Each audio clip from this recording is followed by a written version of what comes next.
Vice Ganda may bagong parinig, kamakailan lamang, nagbigay ng komento si Vice Ganda laban sa ilang content creators na ginagamit ang kanilang impluensya sa social media para sa hindi etikal na gawain. Ayon sa sikat na komedyante at TV host, may mga content creators na binabayaran para gumawa ng mga scripted na pag-atake laban sa tiyak na mga tao o partidong pampulitika. May mga ganyang content creators, tas nilalapitan tas gagawa sila ng script tapos aatakihin nila yung certain person or party. Ganoon pinagkakakitaan nila ngayon, sabi ni Vice sa isang pahayag.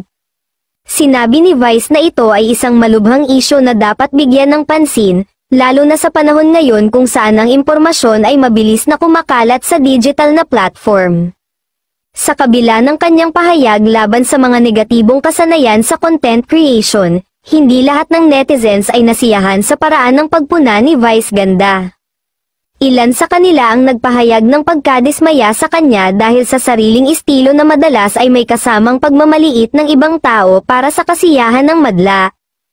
Ang kanyang mga pahayag ay hindi nakaligtas sa pansin ng publiko, lalo na sa mga nakakakita ng kanyang mga biro sa telebisyon bilang pagtawid sa linya ng pagiging masakit at hindi naangkop. Hindi man pinangalanan ni Vice ngunit may mga nagsabi na ito ay dahil sa sunod-sunod na hirit ng komedyante sa politika, may binabayaran umano na content creator para maibaling sa kanya ang isyu na dapat ay kinakaharap ngayon.